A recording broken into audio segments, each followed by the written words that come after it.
Everybody walked in late, that's what the cake is all about. We got the lead for the birding park, which is the Gulf Birding Park on the right, to the right of the Interest Wildlife Act. Okay, back to Eric. So he's been with the district 30 years and done so much for the lake. And I'll let him tell you the rest. Thank you for coming. Thank you, Deborah.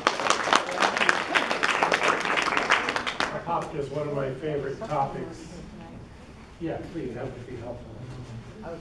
I started as a scientist on the Apopka project in '99, so have a bit of history with it, and it's near and dear to my heart. It works. I like to start with this picture because it encapsulates both the lake's past and its future. In the foreground, We're having trouble hearing. Hearing. It's a directional mic. Oh, so I got to get much closer. Yep. All right. There. All right. So, in the foreground, you see a nice bed of Allicinaria, submerged aquatic vegetation. If I drop into SAV, I apologize. That's government speak for submerged aquatic vegetation. But that's the basis of what made Apopka Central Florida's original tourist attraction. In the background, you can see this cloudy water that has been an algal bloom on the lake since the 40s, and it's what was the result of the excess phosphorus that came into the lake, grew that algae. That algae, its presence in the water column shaded the water column, and the submerged vegetation went away. And once it was gone, that was the basis for the hunting and fishing that made Apopka originally famous. That didn't work. All right, we'll go old school.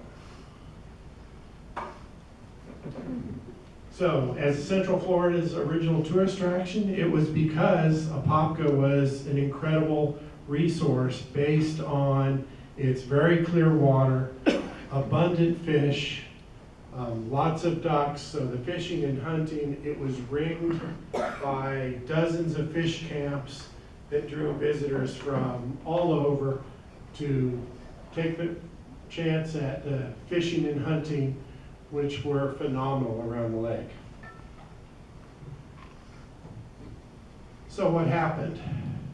On the left you see some graphics that illustrate how the North Shore was developed during the 40s as part of the war effort. In the late 1890s, the Apopka-Beauclair Canal was dug that connected Apopka to Lake Beauclair. That lowered the lake level and began to expose this big 20,000 acre floodplain. And people began thinking about, boy, that would be a really interesting place to cultivate, to get under agricultural production. In the 40s, they managed to do it by isolating the lake with a levee and then put this into production.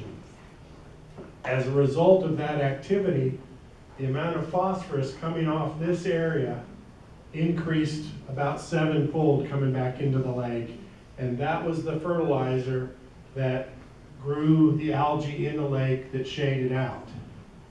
One important consequence of having farming on the North Shore for about 50 years was that's organic soil. That's why it's peat.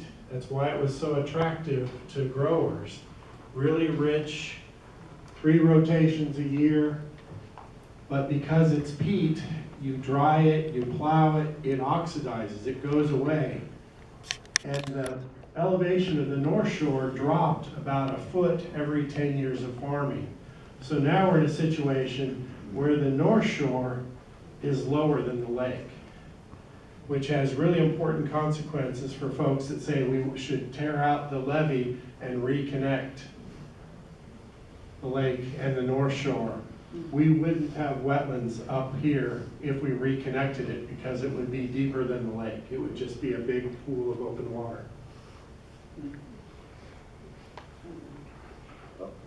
Long way. So the district's restoration philosophy is really simple. It's phosphorus enrichment. You put it on your lawn, your garden, it grows things. Let's get the phosphorus out of the lake. So reduce the amount of phosphorus, reduce the algae so more light gets to the bottom. That allows the vegetation to recolonize and grow. That's the critical habitat that supported the fishery. So that's the whole concept, is reduce the amount of phosphorus in Lake Apopka.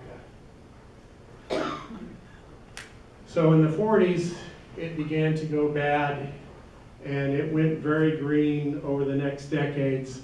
In the mid-80s, the legislature directed the district, figure out what's going on, and come up with a plan to restore the lake. 2 years later, in '87, they created the Surface Water Improvement and Management Act, or goes by SWIM. And Lake Apopka was one of the first swim water bodies in the state. And in that plan, we outlined why phosphorus needed to be reduced in the lake if we wanted to see the lake recover and have the sport fishery that made it once famous. And then in '96, the legislature came back to us and directed us to buy the farms. Between '87 and '96, we had lots of conversations with the growers about how they might reduce their runoff to the lake, working with them to try and manage it. Ultimately, they didn't want to be managed, and they suggested to be bought out, and we spent about $120 million, not just buying the land, but buying the farms, the whole businesses. And it was a tremendously wise decision, in my opinion, for the legislature to think that far ahead, because Apopka is important not just because it's a 30,000 plus acre lake, but because it's the headwaters to the whole chain of lakes. So what happens in Apopka has big downstream consequences. So here's what did I do?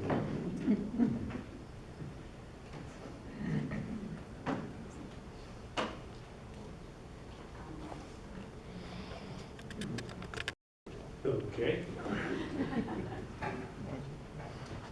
So here's what the farms look like, and you can see just bright green. Luxurious growth. These are really rich soils, and that's why they were so attractive for farming. So our phosphorus management has been based on what we call a diet and exercise approach.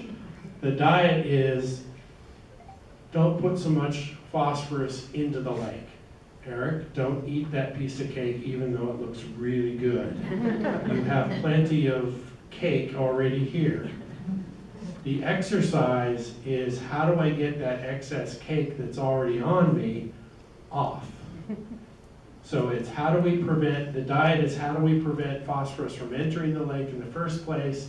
The exercise is how do we remove phosphorus that's already in the lake.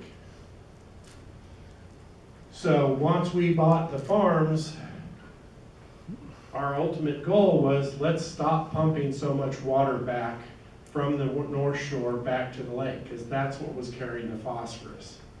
As soon as you begin impounding water on land in Florida, what happens? You're growing a wetland. And that's what we started growing, is a wetland, series of wetlands on the North Shore. And reducing the amount of water pumped back to the lake is the single most important thing that we've done to improve the lake.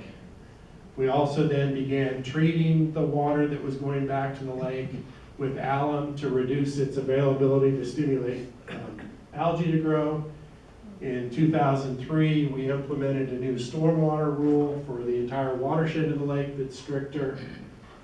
And then our exercises have been, we've been removing rough fish. We'll talk about these things some more in more detail. We've built a big filter marsh, a treatment wetland, and in the last couple of years, we've got a private, innovative company working. We've also recently had some legislative support, and so we've been investing money into how can we minimize the amount of water we pump back to the lake. And so we've invested in infrastructure, pumps, treatment systems. So rather than pumping water back to the lake, we can pump it around within this area, knowing that we want to manage some of these areas a little deeper, some a little shallower to create different types of wetlands. But our goal is to move water around internally rather than bring it to the lake. And that's, we've been investing in infrastructure to allow us to do that. So let's talk about how well the diet has worked. So,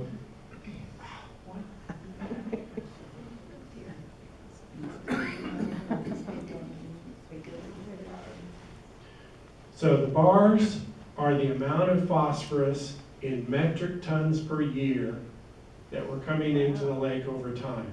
This bar should have like 50 going that direction, because that's what we estimate the loading to have been when the farms were in operation. We began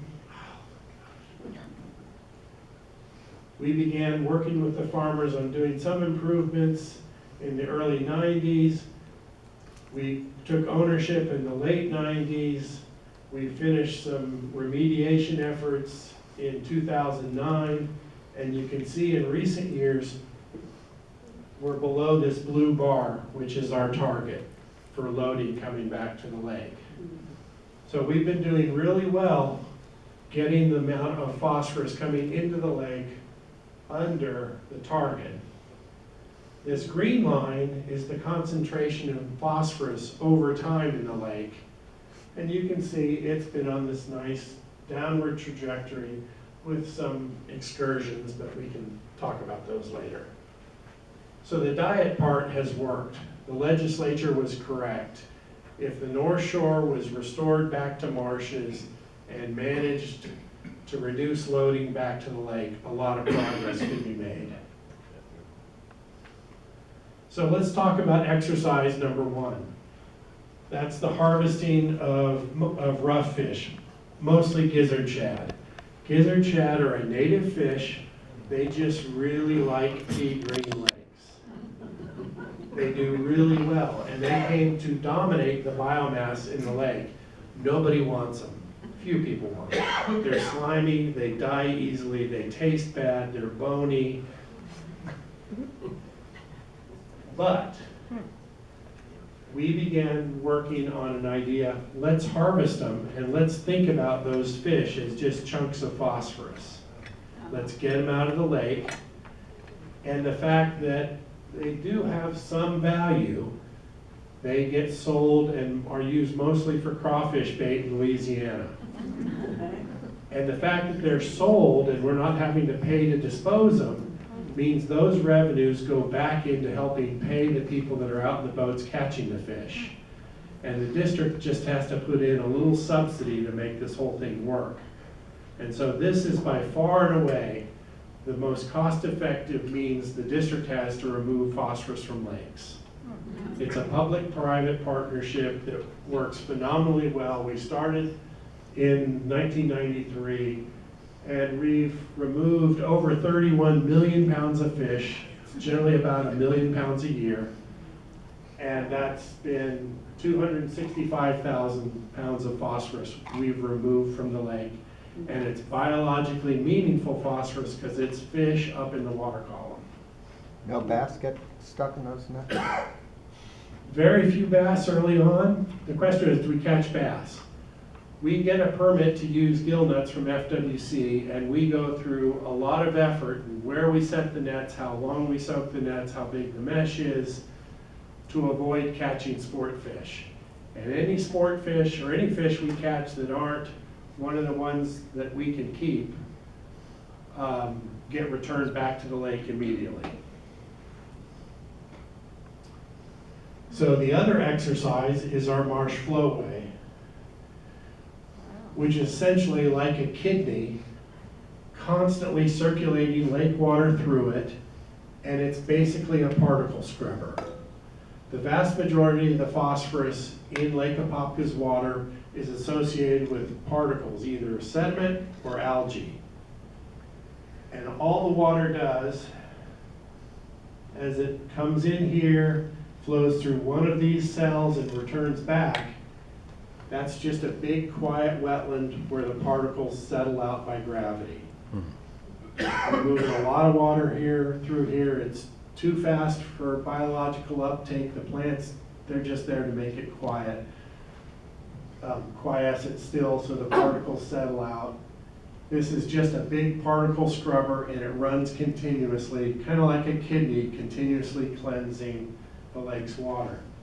This is a picture of what the water looked like coming in. Here's what it looks like coming out. And we started this in late 2003 and we've removed a little over 72,000 pounds of phosphorus from the lake. Again, from the water column, bioavailable phosphorus.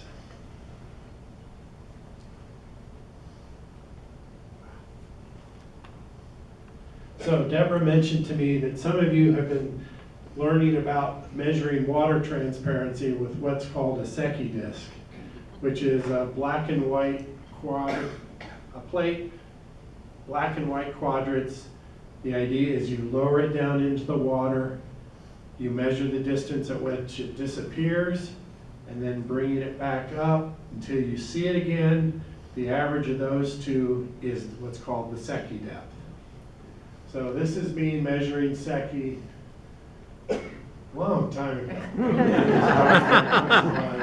At the inlet and then at the outlet. You can see how green it is and how much clearer. Here's the pump station where the water gets pumped back. So we are looking from a drone, sitting right here, looking at where Lake Apopka meets the Apopka Canal. This is where the flowway discharges. And so under most conditions, there's a little bit of flow going down the Apopka Canal and a lot of flow coming out the flowway. So the balance of that treated water flows back into Lake Apopka. But we put it at that location on purpose because we wanted to start sending the downstream lakes treated water. And we knew most of the time the flowway is going to be treating more water than we're discharging down, and the balance of that water would go back to benefit Lake Apopka.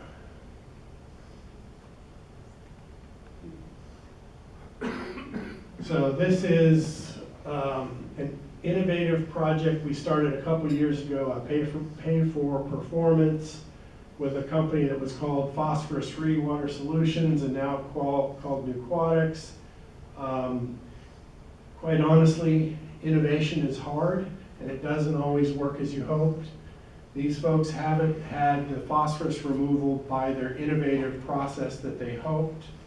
And so we're in the process of reducing funding for it and we'll probably stop this project. So let's talk about the various things that the district has been doing to reduce phosphorus in the lake. So each of these arrows is an activity. The yellow are diet, the blue are exercises. So we actually bought a little bit of the North Shore, that area west of the Apopka in the late 80s. Then there was the legislative directed buyout and we began wetland restoration, most important. We had been working with the farmers on some BMPs. We started the flowway, started the shad harvest. Here's the phosphorus concentration, the annual mean. Here's our target right here. And you can see in 2022, our average concentration for the year went below the target for the first time. Lots of celebrating, but this isn't a sprint where you run through it, break the tape, celebrate. This is a marathon. We need to keep the concentration down at that low level. And the reason for that is this target was determined by people that, when I started the district, they were the senior scientists. And they developed this target to be the concentration at which If we got there, the amount of algae growing would be less, low enough that enough light would reach the bottom that the plants would start to grow. And this is exactly what we've seen. As the lake has approached the target concentration in the last couple of years, we've seen an explosion in the growth of submerged vegetation. So big kudos to those folks who had their thinking caps on and developed that target many years ago. And it was all about trying to recover that vegetation. So in 1994, doing surveys for plants was really easy. There wasn't any submerged vegetation, it was zero, and it had been for years. In 2022, the vast majority of the shoreline has been colonized and is growing in submerged vegetation. And we've got multiple species growing, doing really well. You introduced it, or it just came back by itself? The question was, did we introduce it, or did some come back on its own? The most important species, tape grass, eelgrass, vallisneria, it came back on its own. So there has been seeds that persisted for 50 years. And when the conditions got to be correct, it came back. And so we were thrilled when we first found this little patches in 1995. Some of the species that used to be key dominants on the lake, like Illinois pondweed, didn't come back, and we've started planting them to try and get them back in the mix. So the submerged vegetation has a really important connection to water quality, and it's a great positive feedback. As the plants begin to grow, they create more quiescent conditions, particles settle out to the bottom. Without those particles in the water is clearer, more light reaches the bottom. The plants grow out a little further. Stills the water, the particles settle, the plants grow out a little bit more as that expanding edge expands. Those plants create the habitat for young fish and for all the things that sport fish like to eat. So they're stabilizing the bottom of the sediments so wind waves don't stir up the bottom. And they also help compete with hydrilla that's growing in the lake. So there's this great positive feedback between improving water quality and the growth and expansion of vegetation. Well, as the lake started to improve and vegetation's going, our partner FWC was taking notice, said, well, maybe we should start stocking the lake again with bass. And in my mind, and I'm not a fisheries biologist, fisheries is kind of easy. They reproduce like crazy. It's field of dreams. If you build the right conditions, they will do fine. So if you build it, they will come. And we had started building it. And so they started stocking.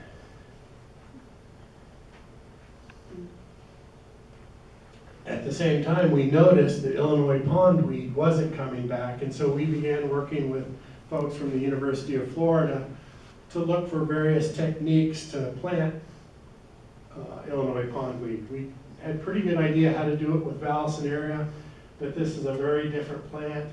It's now doing great. It's growing, it's thriving, it's flowering, reproducing, doing all the wonderful things. And we and FWC are working hard to continue to invest in planting more vegetation.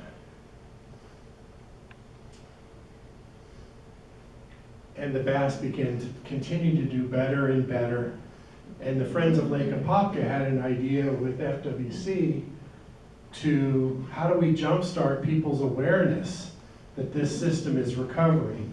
And so they developed a bass tournament, and this young man caught this fish that people called Jim Thomas, even though it was a female. Jim Thomas being the founder of Friends of Lake Apopka. And you can see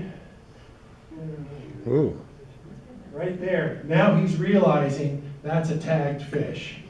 And that tag is worth $2,500. The fact that it was the biggest one in the tournament and he got to turn it into trophy catch was another $2,500. So that was a good cast for him, $5,000 cast. And that really helped jumpstart people's awareness, because the perception had been for decades, Apopka is dead, it's not a nice place, people don't fish here. I had this kind of perverse index of the quality of lake, and it's how much trash did I see when I was out on the lake. You go to a busy lake, you see lots of trash. You go to Apopka, you see none, because nobody was using it. Now we're starting to see more trash. Not great, but. So FWC does more than just stockfish. They begin monitoring. And this is the catch rate when they electrofish along the shore of Lake Apopka. And we're still not back to where we are with the rest of the chain of lakes, but the recovery is definitely there.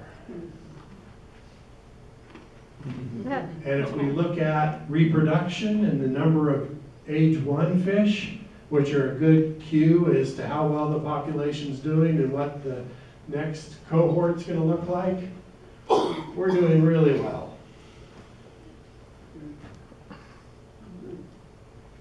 And you can see the angler effort, the FOLA challenge really seemed to have caught the public's attention, which is what it was designed to do, is hey, Apopka's recovering, it's healing, there are fish there to be caught.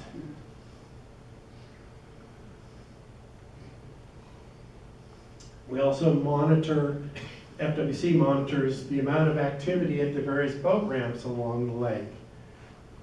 And no surprise, there's better fishing, more activity.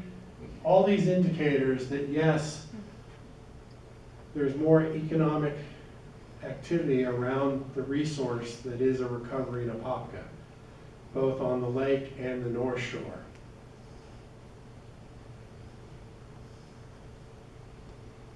And this is a more recent estimate where they put game cameras up in parking lots. And this is during key times of the year for fishing. And you can see that the fishing effort is going up and up and up. I was told Tuesday that the parking lot on our boat ramp on the North Shore was as busy as staff had ever seen it. So a lot of interest.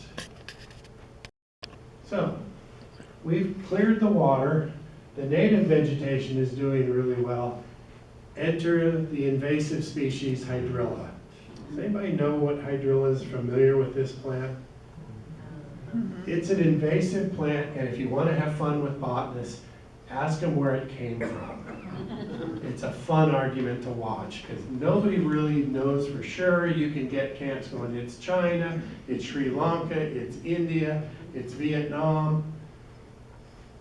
And that's important in one aspect because we'd love to find a biocontrol agent for it. And where you find biocontrol agents are where the plant is native. So understanding where it came from would be valuable. It came to Florida in the 50s, and it's really, really a fast-growing plant. It doesn't have to be rooted. It will grow and fill the entire water column of a lake, top out the lake. Then boaters that aren't an airboat or a mud motor have real trouble getting through.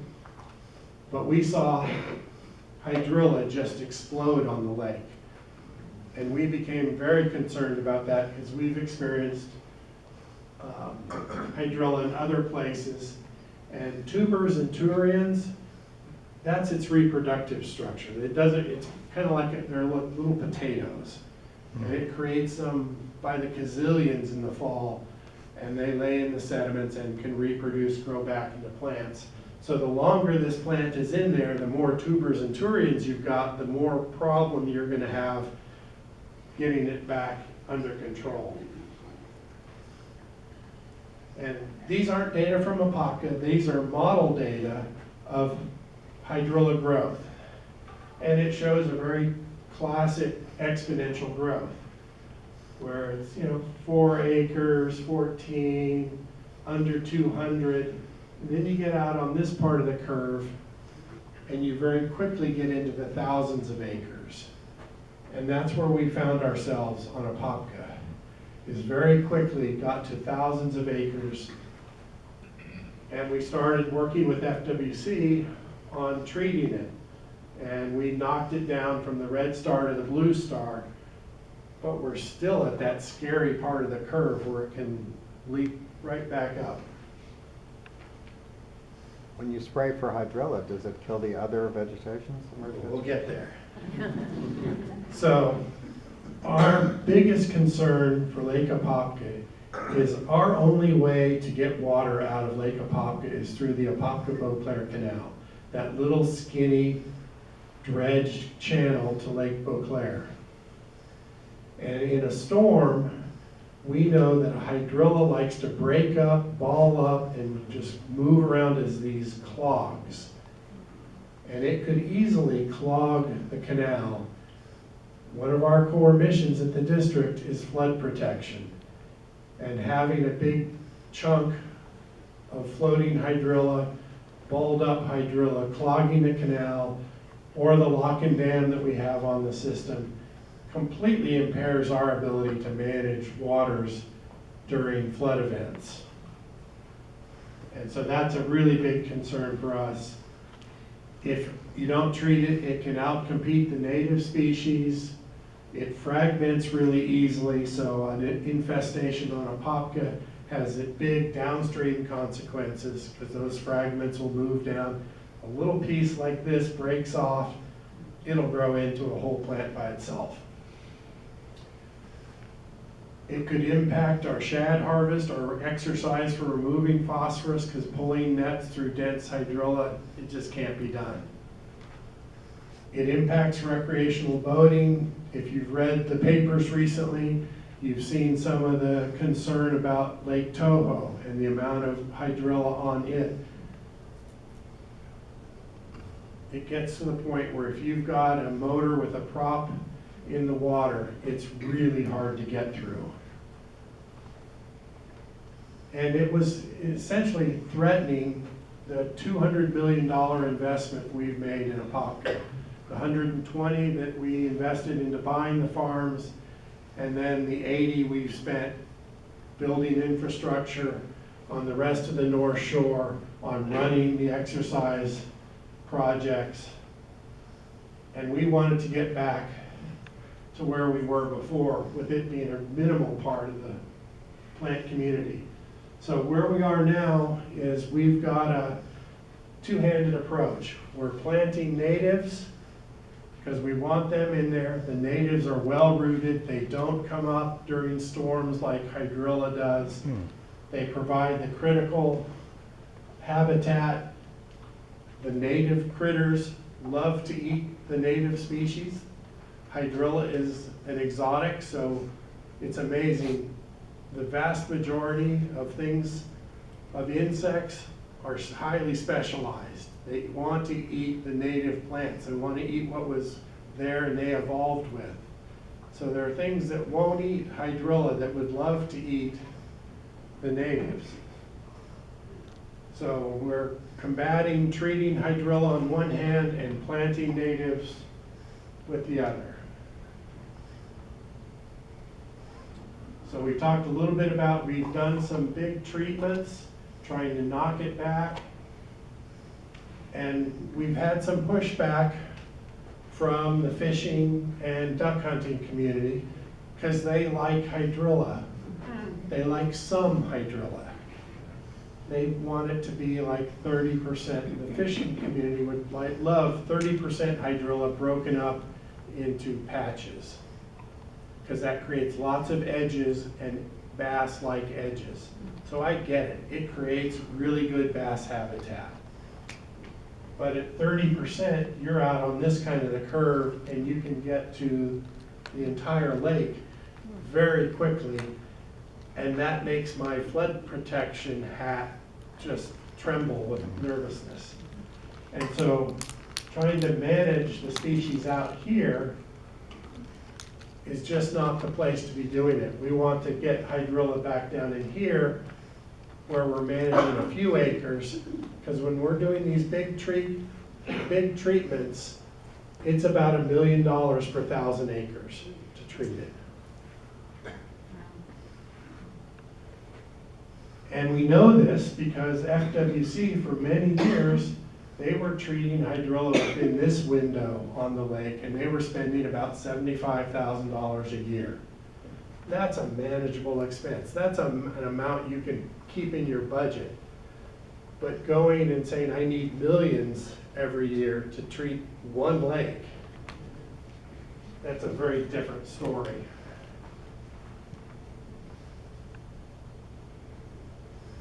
So at the last legislative session, the legislature came to us, gave us both money and direction. They gave us $2 million expressly for treating hydrilla on the lake, and another $5 million to put into projects that we thought were both important and urgent.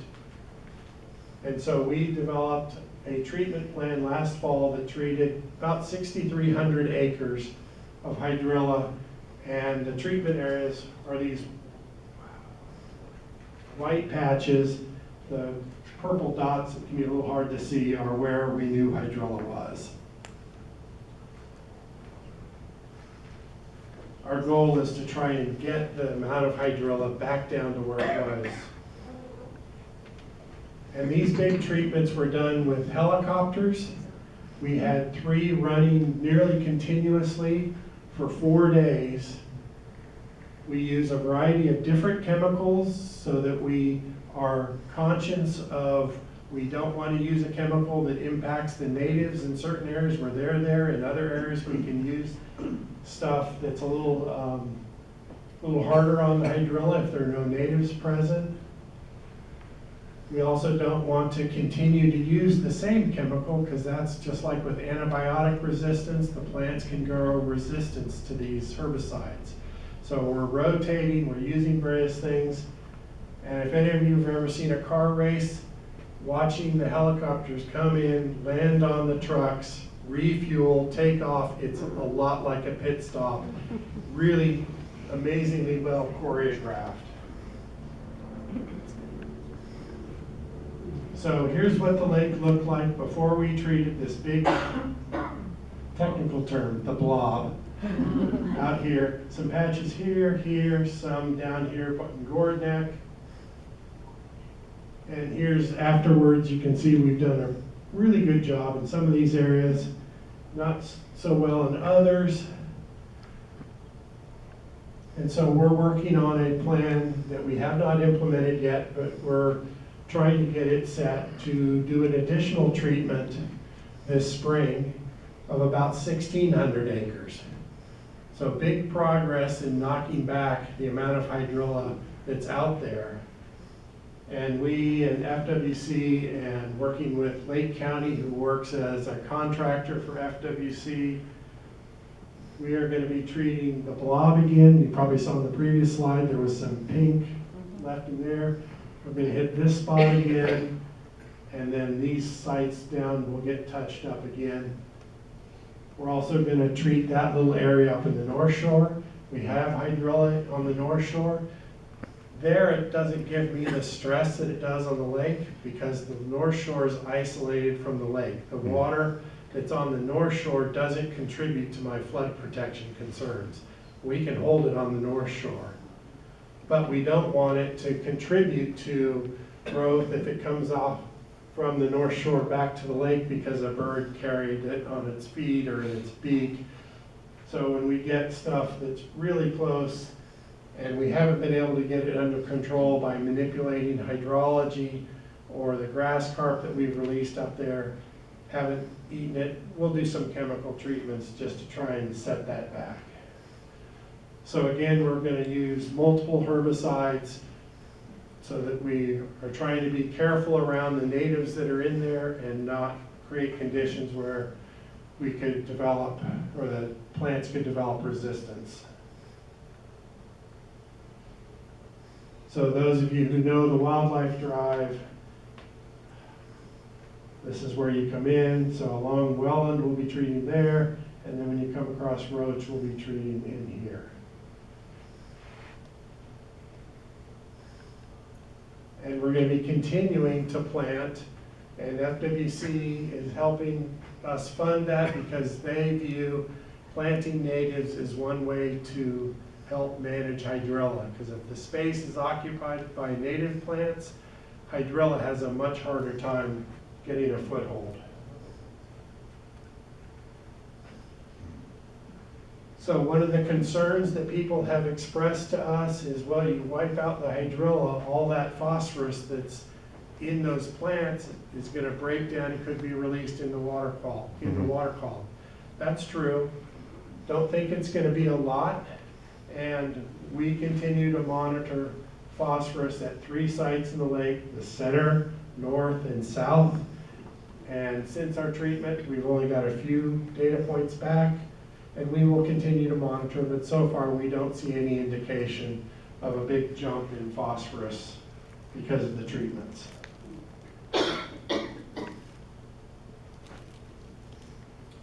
So restoring the North Shore back to wetlands has been the critical piece of restoring the water quality in the lake. And that was the direction we received from the legislature in '96.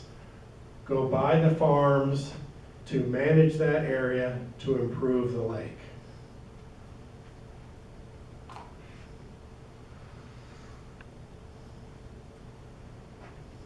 The wetlands are doing really well too. And it's been great to watch them recover and to see the public's joy in watching them with us, watching them recover. And so we're thrilled to see the North Shore Birding Festival and other groups come take advantage of what's happening out there. And Deborah shared with me the numbers from last December's count. I mean, that's tremendous. 330 people participating from around the country. Thank you to Jack for documenting our 377th species on the North Shore. And if someone had told me how much public use the North Shore would get, I wouldn't have believed them if someone told me that in '99 when I started. It is our most popular conservation area. A big part of that is the wildlife drive, which we opened in 2015. And we hired the University of Florida to do an economic assessment of that in 2018.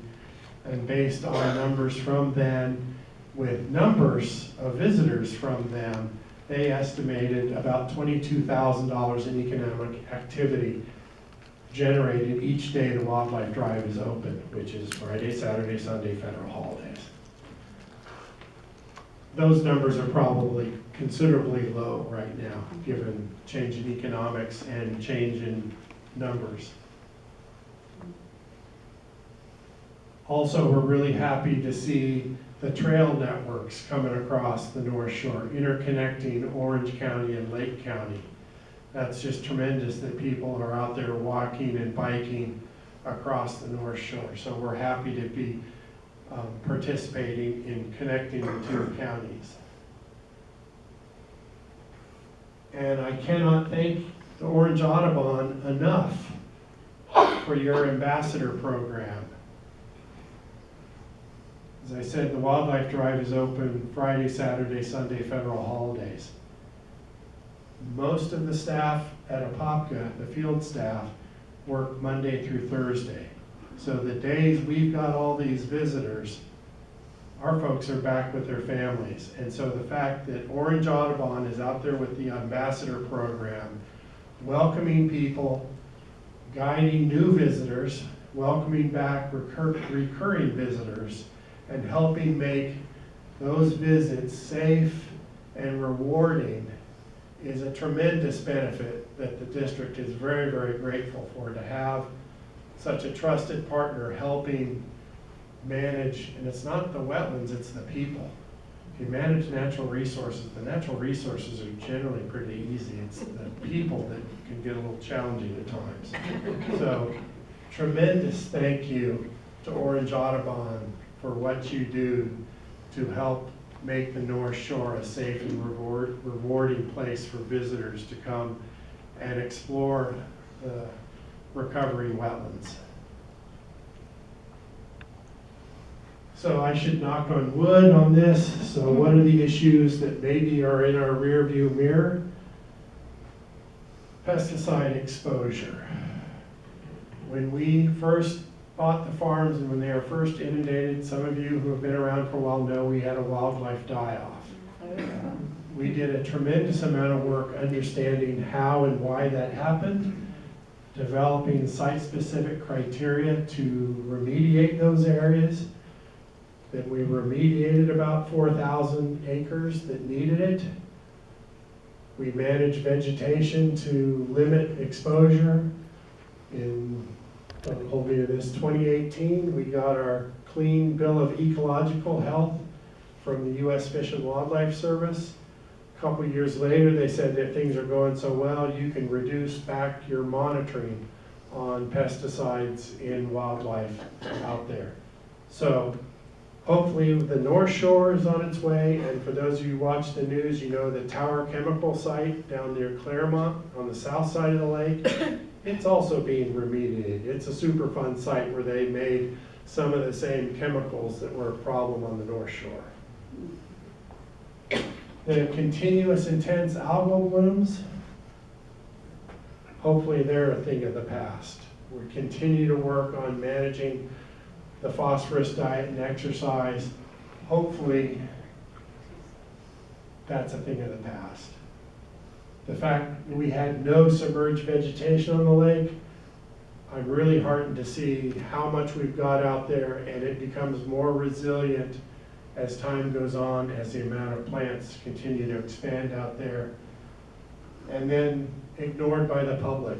I think that's also a thing of the past. And that's important because we know when we bought out the farms, that was a big economic hit for this area. Those farms contributed a lot of economic activity. And so we're excited to see the economic benefits that come from a healthier lake and a healthier North Shore. So what's in front of us? Try and get hydrilla back under maintenance control where it's easy to keep it at a low abundance, easier each year. We're really busy on our wetland restoration on the North Shore. One of the techniques we used to limit exposure to pesticides was to let the areas grow up in really dense willow and dense vegetation. It was there to help exclude wading birds from using the area. Now that we've got our clean bill of health, we are going back and trying to restore those areas to more herbaceous type wetlands. Our goal is to create a mosaic of different wetland types. More wetland types mean more wildlife opportunities. So we're working hard to improve the habitat, the wetland habitat on the North Shore. We know, and I guess I didn't mention it, those excursions from the trajectory of declining phosphorus where we had these bumps go up, those were droughts. So 2000, for those of you who were around then, Apopka lost about 2/3 of its volume. Became really much shallower, so the winds could stir up the sediments more easily. And when the water evaporates, it leaves the phosphorus, so the concentration just goes up just because of evaporative concentration. So we had a big drought in 2000, 2002, 2006 to 2008, and then around 2012. And those are those departures from that trajectory coming down. We regulate water levels on Lake Apopka at our lock and dam. The levels that we use, we inherited, they were developed in the 50s, long before the Water Management District even existed. And so we're poking around at the idea, could we modify those slightly to include water quality, habitat, and flood protection benefits? Because those were not considered in the 50s when that regulation schedule was created. managing recreation out there. As it gets more and more popular, we know more and more people want to use the area, so that will become a bigger issue from us. And the last thing I've listed is, I mentioned we got our ecological clean bill of health. We don't allow people currently to fish or hunt on the North Shore. You can imagine the pesticide thresholds for wildlife, they're here. Those for humans are down here. It's a different sort of exposure when we're measuring for wildlife. We're taking whole small fish because that's what the birds eat. If we're talking about people, we're talking about fillets of bigger fish. So we'll start working on, okay, when will it be safe for people to fish out there? Probably before it's safe to fish out there, it might be safe to hunt ducks out there, because the ducks are migratory. They're only spending a part of their year on the North Shore. So we'll be working on that, and that'll be a big effort with FWC playing a really important role, along with probably the Department of Health. So what are the next steps? We've talked about planting and managing hydrilla. For each of our conservation areas, we have what we call as a land management plan. And that's essentially, here's what we plan to be working on for the next decade. It refers to how we've done. So these plans get updated every decade or so. This one is from 2013. An awful lot has changed on the North Shore between 2013 and today. So we are in the process of updating that. We will be continuing to have meetings with the public, stakeholders, agency as we develop what is it that the collective we want to see the North Shore look like, and what does that mean for our management strategies and goals. And that will include the West Marsh, where we really haven't done a whole lot of work. So here's a map that shows the network of the wildlife drive and the various trails, and this location over here where we're contemplating whether that could be opened, most likely for people that are paddling in on kayaks or canoes to hunt ducks. But right now, the fishing is great on Apopka, and it's getting better. And in fact, today, this is hot off our cycling of news through the district. That was my question. We got multiple accounts of manatees down at the Oakland Nature Preserve dock. One group thinks they saw 3 adults and a youngin'. Another group said, no, there are 6 adults out there. So really exciting news. We've installed devices, I don't know what else to call them, on our lock and dam. So as boats come through that, Right. it's to help protect manatees as they come along for the ride through there. So we know they're coming. We know they're here now. We've had them in the past, and so we're really excited. This is literally hot off the press this morning. Wow. So a big thank you to all of you for your interest. One of the things I tell folks that are learning about Apopka is go look at the Facebook pages, the Wildlife Drive Facebook pages, because I am continuously in awe of the skill, patience, the eye, the talent of what people that contribute to the pages have. Because it's just a tremendous, I mean, to me, this is National Geographic quality photography right here at Lake Apopka. And so I'm just so happy that these kind of images get shared with the public for those that don't get a chance to go out there themselves. So with that, I'd be happy to take a swing at questions.